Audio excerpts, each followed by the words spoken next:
that motherboard screw right here is actually loose. Oh, it's actually very loose. Oh, CyberPower, you should know better than that. So here's the story of this PC while you watch me struggle in the background removing Instapack. I stumbled upon the CyberPower pre-build while on a Costco run for the usual stuff, with the usual stuff being whatever they had on sale. Now, Costco has had these lying around for a while, but not at this price. For $700, one might think, oh, it's just another pre-build with an i5 and an RTX 4060. Big deal. That is until you try to start building a PC similar to this and realize it starts to cost upward of more than $800 for spec parity and more than $900 for parts parity. So in terms of exact specs, what CyberPower using here with the CPU, starting off with the CPU, is the Intel i5-13400F, with the F denoting no integrated graphics. This is not an issue. It has its dedicated graphics. It's a GPU. It's a basic 4060.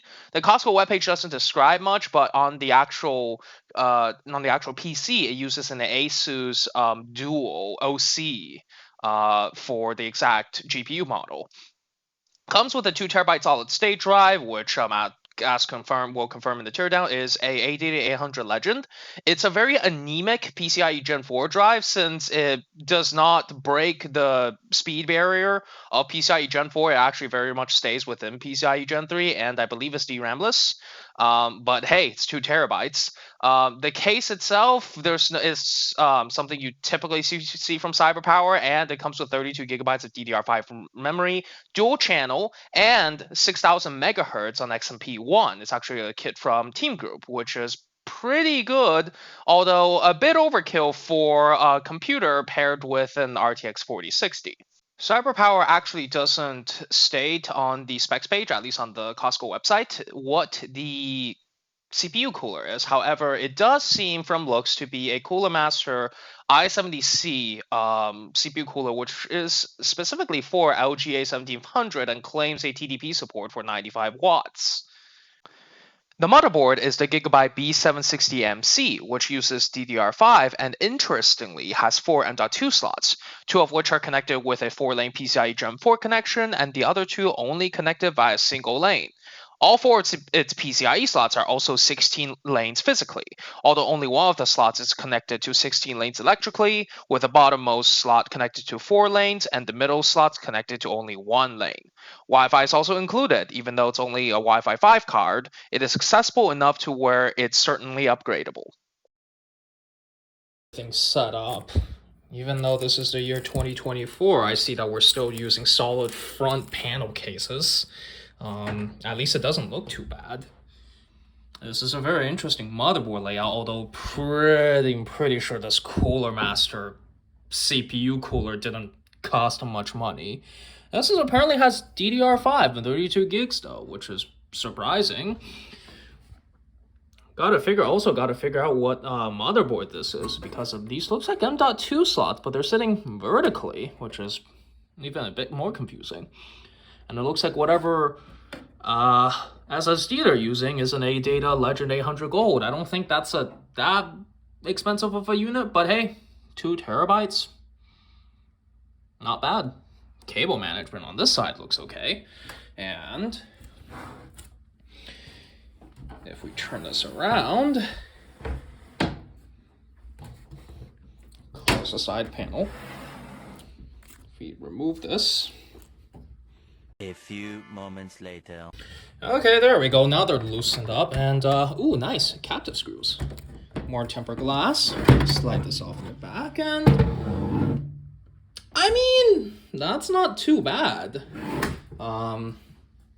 Zip tie. I mean, I would have cut those cleaner, but for pre-built, these aren't bad. This one didn't get cut, but means you can actually reuse this if you're super frugal. Looks like an ARGB, some sort of controller board here. There's a reset switch. Is this thing not hooked up to the motherboard? We gotta see that in sometime down the line. See another header here. Drive cage, should you need it. And power supply, which I guess in the teardown we'll figure out what this unit is, because it's covered on the other. It's covered. on the other side. Surprisingly, CyberPower has actually done a pretty good job of keeping bloat off of the system. Do we have any installed software? We go to all apps. We have 3D Mark. That's interesting. Paint, snipping tool, term. These are all okay. So it looks like the only one that was installed was 3D Mark. We go to Task Manager. How old are our drivers? Now this is the 13400F, so there's no integrated graphics. Our drivers are it's all the way from October of 2023. So either this thing has sat on the shelf for a pretty long time, which it is possible, or alternatively, this was shipped relatively recently and CyberPower just had a really old driver install. Now, unfortunately for CyberPower, according to the box, this computer was manufactured on February 2nd, 2024, which means there's 8 different driver versions from the date that this computer was officially marked as manufactured and the date the driver was shipped with. So we're actually in the BIOS now. It looks like that's BIOS version F7. If we switch over to advanced mode, we can see, well, they have, XMP was enabled out of the box with the correct profile, XMP1. So that's great to see. The Asus 4060 Dual is drawing, let's see, 120 watts. This is 1080p high. So it's doing about 100 up to 120-ish frame rates per second. CPU temperatures are okay for this resolution, and it's at a comfortable low 120 watts. The hotspot's getting a little bit high. It's getting into the 80s, low 70s, approaching 80 degrees Celsius. It's nothing to be aware of though, and I'm pretty sure. And if you download, like for example, MSI Afterburner, you can probably just custom to the fan curve so that it's not reaching such high hotspot and just temperatures overall. I mean, the fans are only spinning at 1700, less than 1700 RPMs. And we end up with a final score of 13,780. I mean, minimum of 86, average of 103 FPS. It's not exactly 120 FPS for 1080p, but it's a 40. At the end of the day, it's a 4060. So don't expect miracles. So for those of you who are wondering what the ARGB, or at least the RGB, is set up, even though this motherboard does have a 3-pin header, CyberPower is not using it. Instead, you go up here, and the reset switch is the one that's mapped to that little controller on the back. So if I hit the button, it will cycle through different static colors. And once I hit a certain point, it'll start doing rainbow effects. Yup. And as you can see, the front fans do the same thing. If you hit it enough times, it will cycle back to before. Yep, and we're back where we started. So, time for Cinebench R23. Let's see how the CPU cooler fares. We're gonna hit start, let it render, and as we've seen, okay, we're at 71C, 73C. Continuing to climb, we're now in the high 70s. You can hear the CPU cooler has significantly ramped up. We've now hit 80. We're drawing at about 100 watts, which is pretty respectable. All right, 7 minutes, 40 seconds. We're already at 100C. Wow, this is just great. Package power is reduced to 95 watts with a score of 15,631 points. CPU reached a very, very comfortable 101 degrees Celsius. Perfect cooler for this poor i5-13400F. Perfect cooler. Great job. Great job, CyberPower. Ooh, resizable bar support is turned off, so that's an issue. Well, it wouldn't be an issue, but that will be performance you're leaving on the table. This fan motor. I don't know if the mic can pick it up, but oh my gosh.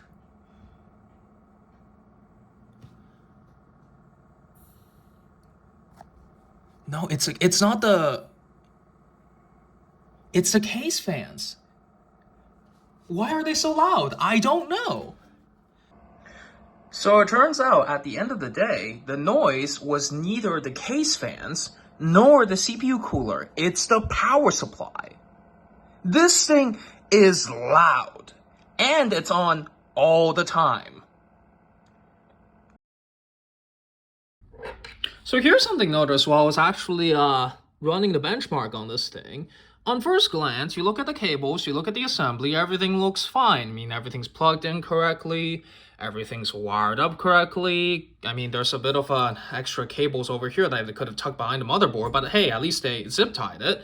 But if you go down here, below the GPU, and let me see if I can get this focused here. Oh, come on, cooperate with me. Yeah, that motherboard screw right here is actually loose.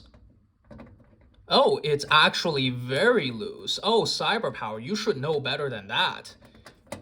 How many, by the way, the computer is unplugged, so it's fine. Probably half a turn, another, yeah, this thing was very close to coming out. I mean, at least it's on the bottom of the motherboard, not the top. But if that thing slips out, who knows what kind of stuff it might short. And just for safety, because I see also some issues with this screw right here, is this one also loose? This one is also loose. So that's a half a turn. That's another half a turn. So this thing's got 2 loose screws on the motherboard. CyberPower, what are you doing?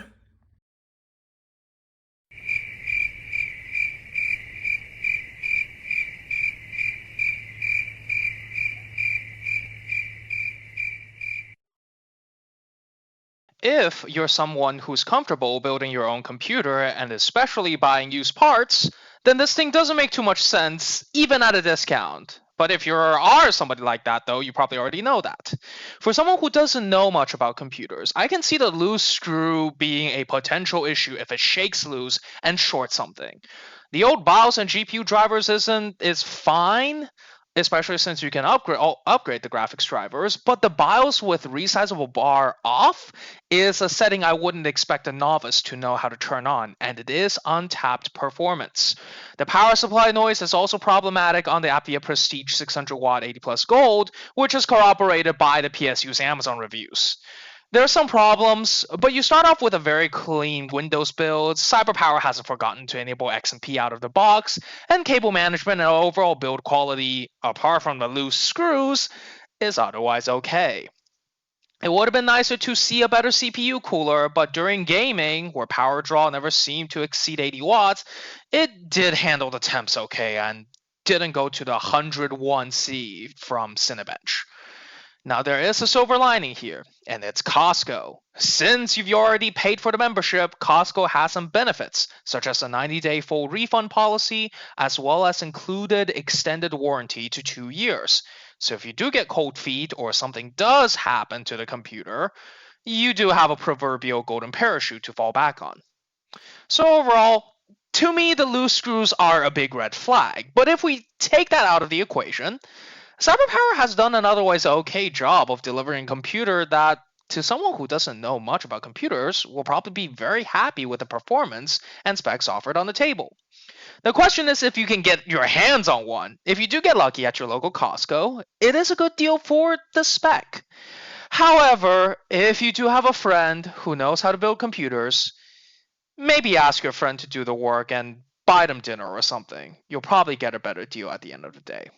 Well, that's it for this computer. Thank you so much for watching. Does this still work? Shift F10. And then we do OOBE backslash keyboard, hello.